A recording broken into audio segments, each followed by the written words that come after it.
พื่อนฮักเคยช่วยเหลือกันทุกอย่างว่าจะเป็นเรื่องหยังก็ตามเดือดร้อนหยังจังซี้ก็คือว่าได้พึ่งพาอาศัยกันอยู่ตลอดเวลาเพื่อนฮักเพื่อนแพงเพื่อนเป็นเพื่อนกันมาตั้งแต่โดนแต่นานเนาะวันหนึ่งฝ่ายนี้ก็ตกงานบาดนี้ก็กลับมาอยู่บ้านแล้วมันบ่เป็นอย่างที่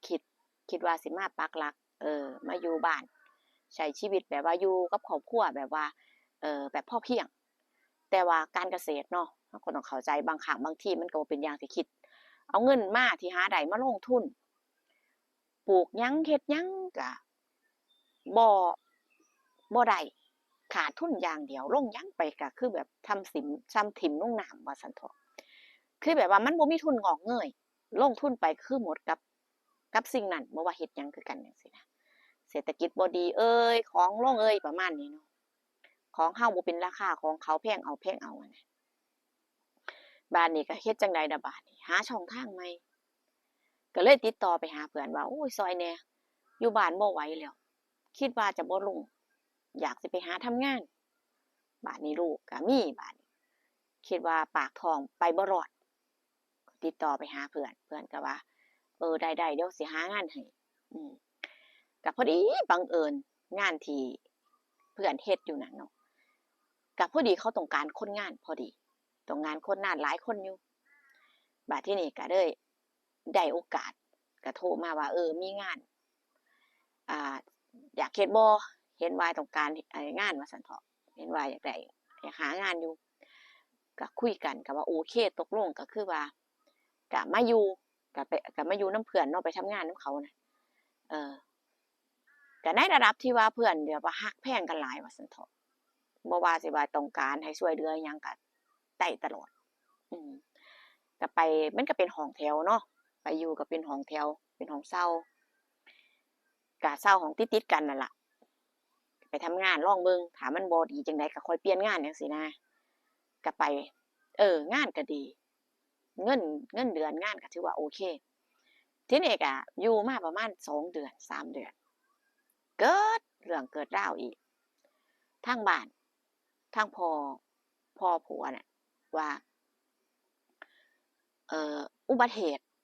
ก็เลยได้ต้องกลับไปเบิ่งอาการพ่อก็เลยว่าก็คุยกับเมียว่ากลับบ้านก่อนบ่เฮา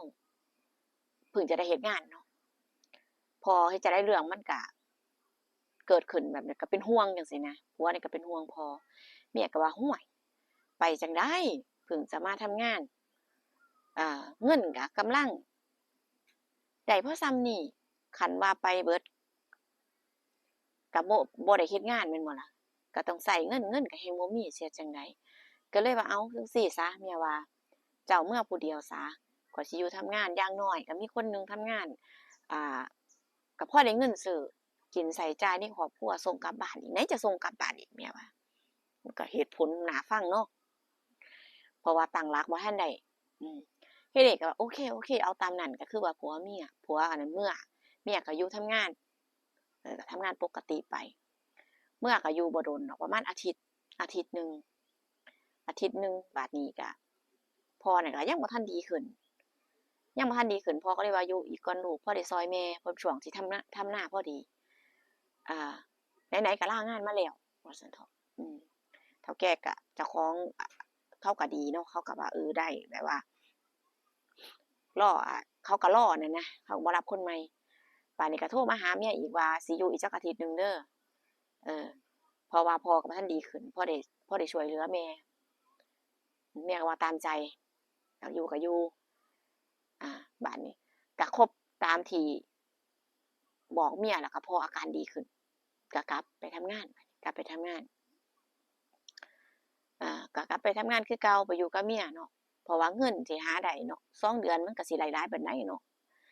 เกินก็เบิดว่าซั่นบอกก็ยังดีที่ว่าเมียอยู่ทำงานก็อาศัยว่าเงินเดือนเมียออกมาก็บ่ได้มากมายแต่ว่าอย่างน้อยก็มีพอได้ซื้อกินก็ฟ้าวไปทำงานลูกก็พ่อลูกบัดนี้ลูกก็เอาไว้นำแม่นั่นล่ะไว้นำพ่อแม่อาทีนี้ก็ไปทำงานเดือนได้เดือนหนึ่งรอบไป2ก็ไปรอบ2ไปทำงานเดือนหนึ่งมันเริ่มรู้สึกแปลกๆในครอบครัวขึ้น รู้สึกแปลกๆในครอบครัวว่าเป็นหยังเมียนี่เว้าหยังก็บ่ได้เมียเว้าหยังก็บ่ได้เว้าหยังก็มีแต่ร้ายบ่ว่าสิเว้าดีเว้าร้ายก็ดีถามก็บ่ได้หงุดหงิดแบบว่าใส่อารมณ์นะหงุดหงิดบ่อยากให้ถามบ่อยากให้เว้าจังซี้เว้าหยังก็มีแต่ร้ายผัวก็เลยคิดไปว่าหรือว่าเพิ่นบ่สบายใจเงินทองเก็บไว้ก็เอาไปใช้จ่ายช่วงที่กลับบ้านไปดูแลพ่อบ่เพิ่นก็เลยอารมณ์หงุดหงิดอารมณ์เสียว่าซั่นเนาะผัวก็คิดว่าแบบนั้นเนาะก็แล้วๆไปก็คือว่าเมียหงุดหงิดก็บ่อยากเซ้าซี้ก็บ่ถามบ่คุยว่าซั่นเถาะต่างฝ่ายต่างเงียบก็อยู่กันไปว่าซั่นซะก็ทำงานไปบัดนี้มันก็เริ่มมีพิรุธแปลกๆเนาะอืมเห็นเมียนั่นคุยกับเพื่อนกะนุ้งกะนิ้งมองห้องติดกันเนาะเพื่อนบัดนี้เพื่อนที่ว่าเคยดีกันเคยแบบโอ๊ยเนาะแบบว่ายิ้มแย้มแจ่มใสต่อกันเวลาเห็นว่าซั่นเถาะเพื่อนก็ดูแบบครึ้มๆเงียบๆถามก็บ่อยากเว้าอยากปากเป็นหยังน้อบัดนี้เพื่อนก็ดีคือจังบ่ได้เฮ็ดหยังให้ผิดใจนะจังอีกฝ่ายหนึ่งก็สงสัยว่าซั่นเถาะมันเป็นจั่งใดน้อเทิงเพื่อนเทิงเมียก็ถามแหน่เว้านำก็บ่ได้มีแต่ร้ายกับร้ายเพื่อนก็ถามก็บ่อยากปากทั้งๆที่ดีกันเว้ากันนี่โอ๊ยแต่ก่อนนะก่อนมาหากันมันคือแปลกไปหลายแท้ไปเฮ็ดหยังให้เพื่อนผิดใจกับเมียผิดใจเครียดแท้ว่าซั่นเนาะก็สงสัยผัวนี่บัดนี้ก็มีคนห้องข้างๆก็มาเว้าใส่หูเนาะว่าช่วงเวลาที่เจ้าบ่อยู่เมียกับเพื่อนดูแปลกๆว่าจังซั้นเนาะท่าทีบ่ค่อยดีว่าซั่นน่ะอ้าวก็เข้าทำนองพอดีผัวก็สงสัยแล้วบัดนี้ผัวก็สงสัยมื้อหนึ่งผัวนั่นก็เลยอ่าสิไปตลาดว่าซั่นเถาะก็ชวนเมียไปเมียก็บ่ไปเมียบ่ไปเมียว่าอยากไปก็ไปขี้คร้านเมียว่าสินอนสิพักผ่อนมื้อหยุดงานผัวก็เลยว่าโอเคบ่ไปก็บ่ไปก็ถามว่าสิกินหยังสิซื้อมาให้ก็ถามเมียก็บ่ปากก็เงียบก็ชวนก็เลยไปชวนเพื่อนเฮ้ยๆไปตลาดไปซื้อแนวกินไปว่าก็ชวนเพื่อนตามที่แบบว่าเคยก่อนหน้านี้อยู่เนาะไปไสก็ชวนจังซี้คันบ่ไปกับเมียก็ไปกับเพื่อนจังซี้นะไปหาซื้ออาหารแนวกินเอามากินซุ่มแซวกันสนุกสนานว่าซั่นเถาะเออเพื่อนก็ว่าโอ้บ่ขี้คร้านมื้อนี้เมื่อยบ่อยากไปไสว่าซั่นว่าพักผ่อนก่อนว่ามื้อหยุดงานโอเคก็เลยผัวก็ออกไปอืมผัวก็ออกไปซื้อของไปตลาดผัวว่าไปตลาดว่าซั่นเถาะบัดนี้ผัวก็ออกไปตามที่บอกนั่นแหละสักพักหนึ่งผัวก็ย้อนกลับมาบ่ไปฮอดตลาดบัดนี้แผนซ้อนแผนอืมก็มันก็มีร้านค้าเนาะร้านค้าที่พอสิบดบังพอสิว่ายืนแอบยืนมองได้หน้าห้องว่าซั่นเถาะผัวก็ย้อนกลับมาก็มาอยู่ร้านค้าตรงนั้นแอบๆอยู่ว่ามันสิมีช่วงเวลาที่ว่านั่นบ่ผัวก็บ่คิดบ่ฝันว่าสิเห็นภาพนี้เออเห็นเมียนั่นออกจากห้องเห็นเมียเดินออกจากห้องมันก็บังเอิญเดินออกจากห้องแล้วก็เข้าห้องเสี่ยวไปบัดเข้าห้องเพื่อนไปอาพอผัวเห็นแล้วก็ฟ้าวเล็งไปใส่เลยมันสิมีท่าทีจั่งใดเนี่ยเข้าไปก็ประมาณ4-5นาทีบ่โดนผัวไปก็ไปเคาะประตูห้องเสี่ยวเคาะบาดหนึ่งบ่ยอมเปิดเคาะที่2ก็บ่เปิดห่วยผัวก็จั่งใดเป็นกันวะเป็นจั่งใดก็เป็นกันคันสิมีข้อหาทำลายทรัพย์สินก็สิจั่งใดก็สร้างมันผัวก็พังประตูเข้าไปเลยเดะพังประตูเข้าไปเลยว่าอยากรู้ว่ามันเฮ็ดหยังกันอยู่ข้างในเคาะประตูคือบ่เปิดคันว่าเข้าไปหยังก็ดีจังซี้นะพังประตูเข้าไปก็เห็นเพื่อนกับเมียกำลังนัวเนียกันอยู่นั่นแหล้วผัวก็เข้าไปผัวก็ตรงเข้าไปหาเมียเลยก็ตบเอา2-3ทีเนาะว่าเป็นหยังคือเฮ็ดจั่งซี้เป็นหยังคือเฮ็ดจั่งซี้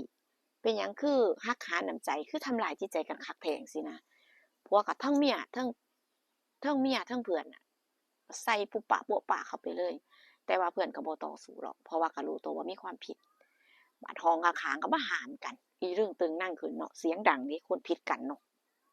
เสียงห้องเทิงเสียงห้องเสียงไห้ว่าซั่นเถาะเมียก็ห้องขอร้องว่าบ่ให้เฮ็ดบ่ให้ถ้าบ่ให้ทำร้ายอีกฝ่ายว่าซั่นเถาะเสียงห้องเสียงไห้เพิ่นก็มาเพื่อนบ้านก็มาแยกมาซอยห้ามซอยหยังจังซี่ก็สงบสติอารมณ์ได้ระดับหนึ่งเนาะก็เลยถามเมียว่าสิเอาจั่งใดเมื่อคุยกันเมื่อตกลงกันอยู่บ้านก่อนเพราะว่าสิห่างสิปาสิเลิกสิลาจั่งใดก็เมื่อฮอดบ้านก่อนค่อยว่ากันเพราะก็ส่วนเมียว่าบ่เมื่อสิเลิกก็เลิกอยู่นี่สิปาก็ปาอยู่นี่บ่เมื่อแล้วอีกอย่างหนึ่งเมียว่าก็เมียก็ขอแยกทางว่าซั่นเถาะขอแยกทางก็คือว่าเลือกคนใหม่เลือกผู้ใหม่ว่าซั่นเถาะเมียว่าบ่เมื่อถ้าอยากเมื่อก็เมื่อบัดนี้เมียผัวก็ถามมาเอาแล้วลูกเฮ็ดจั่งใดลูกก็อยู่แบบนั้นแหละเคยอยู่จั่งใดก็อยู่จั่งซั้นเพราะว่าลูกมันอยู่นำย่าก็อยู่นำพ่อแม่ผัวว่าซั่นเถาะเราเลี้ยงให้เราดูแลให้เนาะบัดนี้ก็เอ้าคันเมียว่าตัดสินใจจังซั่นเพราะว่าก็มาคุยตกลงเรื่องลูกกันเพราะว่าลูกเนี่ยสิยกเป็นภาระผัวคนเดียวหรือว่าช่วยกันคือหมายถึงว่าส่งเสียนำกันนะเพราะว่าส่งเสียนำกันคนละครึ่งลูกก็ลูกผู้เดียวนึงลูกผู้ชายผู้เดียวเมียก็เลยว่าตกลงลูกนี่คือว่ารับผิดชอบร่วมกันก็ส่งเสียเดือนละอะไรก็กำหนดกันมาก็เมียว่าโอเคบัดนี้ผัวก็เลยว่าตกลงตามนั้นผัวก็เลยย้ายงานนี้ไปอยู่หม้องใหม่ก็คือว่าก็ปล่อยให้เมียอยู่กับเพิ่นน่ะก็เฮ็ดจั่งใดล่ะเขาเป็นไปแล้วเนาะเขาไปแล้วสิพยายามชุดหลังไว้มันก็บ่อยู่แล้วว่าซั่นเถาะคันว่าสิไปทนอยู่นำกันจังซั่นมันสิอยู่ได้บ่แม่นบ่ก็คือศักดิ์ศรีเราเนาะลูกผู้ชายเนาะเราก็แบบว่าพอโตน่ะก็เลยปล่อยเมียไว้กับเพื่อนแล้วก็ย้ายงานนี้ไปก็โทรบอกแต่พ่อแม่ทางบ้านว่าเรื่องมันราวมันเป็นแบบนี้ก็อยู่บ่ได้ก็เลยต้องเลิกต้องลากันก็เล่าให้พ่อแม่ฟังเรื่องลูกเรื่องหยังก็บ่ปล่อยให้เป็นภาระของพ่อของแม่หรอกก็คือว่ารับผิดชอบร่วมกันระหว่างผัวเมียเนาะตกลงกันจนกว่าใหญ่จนกว่าเขาจะทำงานทำการหาเลี้ยงเจ้าของได้ว่าซั่นเถาะในการดูแลลูกเนี่ยแต่ว่าสำหรับผัวเมียเนี่ยจบกันแล้วก็บอกพ่อกับแม่ไปก็บอกทั้ง2ฝ่ายนั่นล่ะให้รับรู้ทั้ง2ฝ่ายว่าซั่นเถาะก็เป็นอุทาหรณ์เนาะทุกคนเนาะเรื่องเนี้ยความใกล้ชิดก็สิเฮ็ดให้ใจคนเปลี่ยนแล้วก็ใจคนมันบ่แน่นอนเนาะมันเกิดเรื่องเกิดเหตุการณ์แบบว่าที่บ่คาดคิดขึ้นเสมอนั่นแหละแต่ว่าก็บางคู่เพิ่นก็ดีกันเพิ่นก็ฮักก็แพงกันอยู่กันจนแก่จนเฒ่าอย่างที่ว่าแต่ว่าปัญหาครอบครัวการที่ว่ามีชู้คบชู้มีกิ๊กจังซั่นน่ะมันรู้สึกว่ามันหลายอีหลีเดะสังคมเฮาสมัยซุมื้อนี้มันหลายมีให้เห็นหลายแรงบ่ว่าจะเป็นรุ่นใดก็ตามนั่นล่ะก็มาเล่าเพื่อเป็นอุทาหรณ์แล้วก็ข้อคิดดีๆเด้อ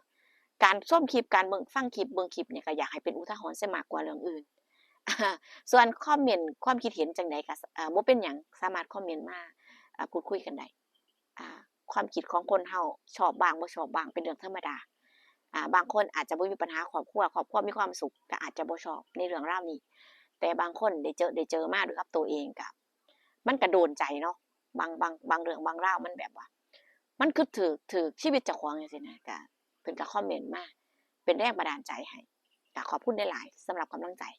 ก็มีชอบบ้างบ่ชอบบ้างเป็นเรื่องธรรมดาเนาะในแต่ละเรื่องในแต่ละราวก็ดีพูดก็มาเล่าให้ฟังเพื่อเป็นอิหยังอุทาหรณ์ข้อคิดสำหรับชีวิตคู่เจอกันคลิปหน้าพี่น้องดูว่าผู้สิมีเรื่องเล่าหยังมาเล่าสู่กันฟังส่วนคลิปนี้ก็จบไปแล้วเด้อจ้าเด้อเจอกันคลิปหน้าค่ะสวัสดีค่ะ